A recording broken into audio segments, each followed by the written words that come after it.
Hi friends, welcome to Khatija Vithik channel. இன்னைக்கு நான் என்ன செய்ய போகிறேன்னா, கொத்துக்கறி கோலா உருண்டை குழம்பு வைக்க போகிறேன். நான் முன்னாடி காமிச்சிருப்பது கொத்துக்கறி உருண்டை மட்டும்தான் நான் காமிச்சிருப்பேன், உங்களுக்கு செஞ்சு காமிச்சிருப்பேன்.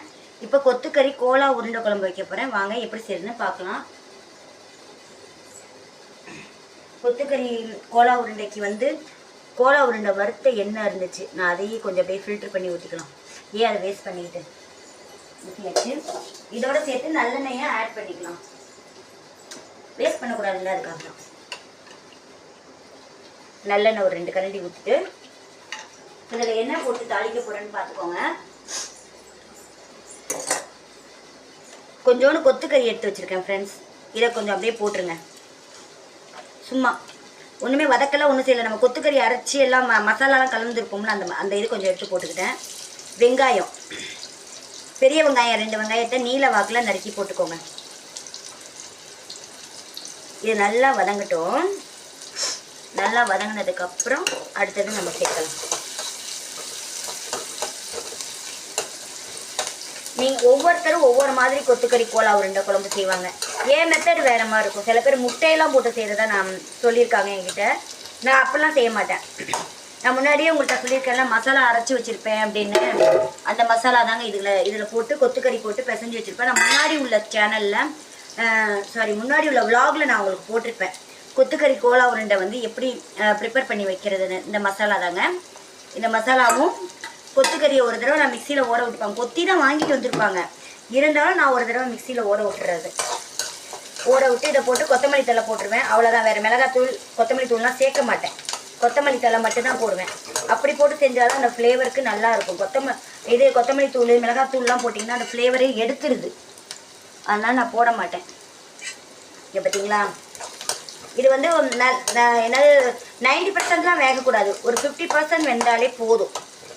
இந்த மாதிரி டைமில் என்ன பண்ணுங்க, ஒரு தக்காளி போட்டுக்கோங்க. தக்காளி ரொம்ப முக்கியம். ஒரே ஒரு தக்காளி, ரொம்பவும் அதுக்குன்னு போடக்கூடாது. ஒரே ஒரு தக்காளி. இந்த மாதிரி ஒருக்கா செஞ்சு பாருங்களா, இதுவும் நல்லா டேஸ்ட்டாக இருக்குங்க. நீங்கள் எப்படி செய்வீங்கன்னு எனக்கு தெரியாது. எங்கள் வீட்டு மெத்தட் இப்படி தான். எங்கள் வீட்டு மெத்தட் படி தான் நான் செய்கிறேன். இது தக்காளி நல்லா வதங்கட்டும். தக்காளி நல்லா வதங்கணுங்க, அது ரொம்ப முக்கியம். கொஞ்சோண்டு கறி தான் எடுத்து இதில் போட்டிருக்கேன். அந்த ஃப்ளேவருக்காக போட்டிருக்கேன். வெறும் உருண்டையை மட்டும் உருட்டி போட்டு செஞ்சோம்னா அவ்வளோ டேஸ்ட் இருக்காது. கொஞ்சம் கறி அதோடு போட்டு அந்த எண்ணெயிலே வணக்கணும். அந்த எண்ணெயிலே வணக்கிட்டிங்கன்னா அது இன்னும் நல்லா டேஸ்ட்டு கொடுக்கும். இந்த தக்காளி, கொத்துக்கறி சும்மா கொஞ்சோன்னு எடுத்து போடுறது, வெங்காயம், இது 3ம் நல்லா வதங்கட்டும்.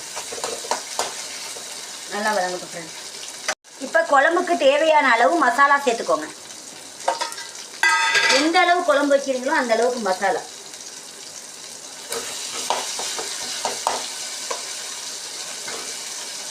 இந்த மசாலா எல்லாத்துக்குமே நானும் சொல்லியிருக்கேன் முன்னாடியே உங்ககிட்ட. கறி குழம்புக்குலாம் நாங்கள் இந்த மசாலா தான் யூஸ் பண்ணுவோம். கொத்துக்கறி உருண்டை குழம்புக்கும் நான் இதான் யூஸ் பண்ணுறேன். பழைய மசாலா கொஞ்சம் இருந்துச்சு அரைச்சது, அதையும் போட்டுருவோம். ஏன் வேஸ்ட் பண்ணிடுறேன்.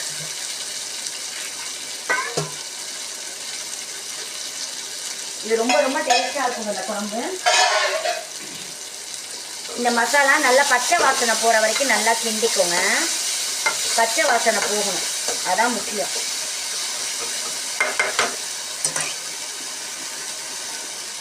இப்போ இதோட என்ன சேர்க்க போகிறோம், இந்த குழம்புக்கு தான் என்ன சேர்க்கணும்னா மிளகாத்தூளும் கொத்தமல்லி தூளும் சேர்க்க போகிறோம். மஞ்சள் ஆல்ரெடி இந்த மசாலாலே நான் போட்டு அரைச்சிருக்கிறேன். அதனால காரத்துக்கு தகுந்த மாதிரி என்ன பண்ணுங்க, மிளகாத்தூள் சேர்த்துக்கோங்க. நாங்கள் காரம் கம்மியாக தான் சாப்பிடுவோம். அதனால காரம் கம்மியாக சாப்பிட்றதுனால கொஞ்சமாக தான் நான் மிளகாத்தூள் சேர்க்குறேன். சளி வேற பிடிச்சிருக்கு, பேசவே முடியல. அப்புறம் ஒரு கரண்டி மல்லித்தூள். இது நல்லா பச்சை வாசனை போகிற வரைக்கும் நல்லா கிண்டிக்கோங்க.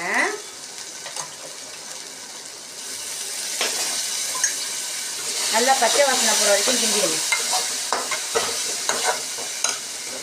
மிக்ஸி கப்பு கழுவி வச்சிருக்க தண்ணி இருக்கும்னு நான் அதை ஊற்றிடுங்க.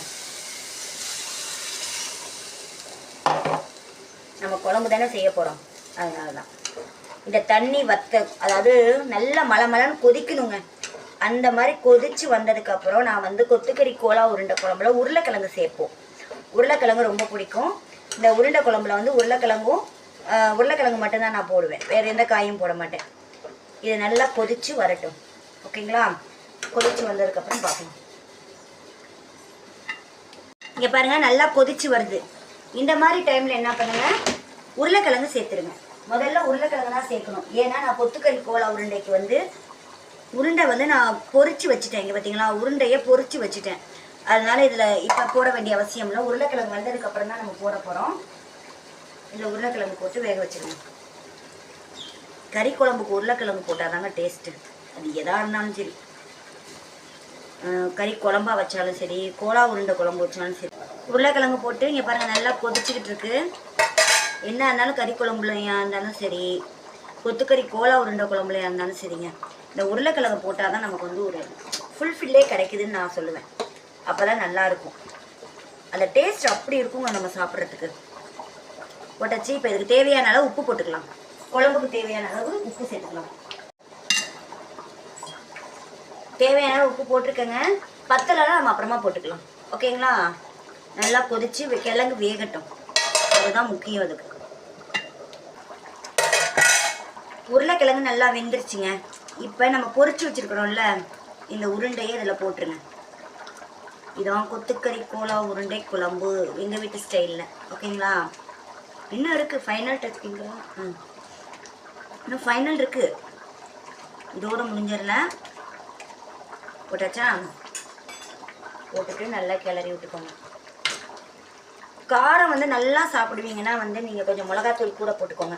எங்கள் வீட்டிலலாம் காரம் கம்மியாக தானேங்க சாப்பிடுவோம், அதனால சொல்கிறேன். அவ்வளோதான். இப்போ கொத்தமல்லி தழை போட்டுருங்க. நல்லா கொதிக்குது பார்த்தீங்களா? கொத்தமல்லி தழை ஃபைனலாக. கொத்தமல்லி தழை போடலனாலே நமக்கு ஒரு மாதிரி இருக்கும். எல்லா உணவுக்கும் எனக்கு கொத்தமல்லி தழை வேணும்.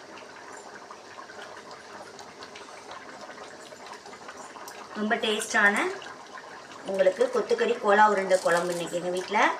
அப்புறம் ஆஸ் யூஷுவல் சாம்பார், அப்புறம் ஈரல் சுவரட்டி வறுவல். இதான் இன்றைக்கி எங்கள் வீட்டு லன்ச் மெனுங்க. ரொம்ப டேஸ்ட்டாக இருந்து கொத்துக்கறி கோலா உருண்டை செஞ்சு ஃப்ரை பண்ணி தனியாக ஒரு 4-5 உருண்டை எடுத்து வச்சுக்கிட்டேன். அவ்வளோதான். இது நல்லா கொதி வரணுங்க. நல்லா கொதி வந்ததுக்கப்புறம் தான் ஸ்டவ் ஆஃப் பண்ணணும். உடனே ஆஃப் பண்ணிடக்கூடாது. அப்படியே போட்டு வச்சுருங்க.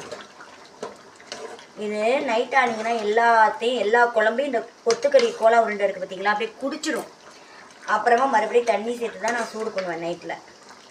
பாருங்கள் எவ்வளோ சூப்பராக இருக்குது பார்த்தீங்களா? சாப்பிட அவ்வளோ டேஸ்ட்டாக இருக்குங்க. ஓகேங்களா? இது நல்லா கொதிக்கட்டும். இங்கே பாருங்கள், கொத்துக்கறி கோலா உருண்டை குழம்பு நல்லா கொதிக்குது. ஓகேங்களா? நான் என்றைக்கு வடை சட்டியில் தான் வைப்பேன். பெரிய பாத்திரம் வைக்கிற அளவுக்குலாம் எங்களுக்கு ஆகாது. ஏன்னா எங்கள் வீட்டுக்காரர் சாப்பிட மாட்டார், நானும் பாப்பாவும் தான் சாப்பிடுவோம்னால எங்களுக்கு இது போதும். ஒரு 2-3 நாள் வச்சு இதை ஓட்டிடுவேன் நான். ஓகேங்களா? இது நல்லா கொதிச்சதுக்கப்புறம் என்ன பண்ணுங்கள், அடுப்பை ஆஃப் பண்ணிவிடுங்க. அடுப்பை ஆஃப் பண்ணிடணும். அடுப்பில் வச்சுக்கிட்டே செய்யக்கூடாது. இப்போ கடைசியாக நம்ம அடுப்பை ஆஃப் பண்ணிவிட்டு கீழே இறக்கி வச்சு தான் ஊற்றணும். உங்கள்கிட்ட காமிக்கிறதுக்காக நான் இதிலே வச்சு செய்கிறேன். இப்போ இவங்க செஞ்சுட்டு டக்குன்னு நான் கீழே இறக்கிடுவேன். குழம்பு சட்டியை கீழே இறக்கி வச்சுட்டு ஒரு லெமன் ஃபுல்லாக அப்படியே புழிஞ்சு விட்ருங்க. இதுதான் ஃபைனல் டச்சு. கொத்துக்கறி கோலா உருண்டை குழம்புக்கு கண்டிப்பாக லெமன் இருக்கணுங்க, மறந்துடாதீங்க. உங்ககிட்ட காமிக்கிறதுக்காக தான் நான் அப்படியே செய்கிறேன். இப்போ வீடியோ எடுத்து முடிச்சோன்னா நான் டக்குன்னு தூக்கி சட்டியை கீழே வச்சு தான் கிளறி விடுவேன். அவ்வளோதான், முடிஞ்சிருச்சு. பார்த்தீங்களா? சூப்பராக இருக்கா? ஓகே ஃப்ரெண்ட்ஸ், என் சேனல் பார்க்குறவங்க லைக் பண்ணுங்கள், ஷேர் பண்ணுங்கள், சப்ஸ்கிரைப் பண்ணுங்கள். முடிஞ்சிருச்சு. இப்போ கீழே இறக்கி வச்சு தான் நான் கிளறி விட்டுருவேன். அடுப்பில் வச்சுக்கிட்டே லெமனை மட்டும் ஊற்றிடாதீங்க, திரிஞ்சு போகிற மாதிரி ஆகிடும். அவ்வளோதான். ஓகே ஃப்ரெண்ட்ஸ், பாய்.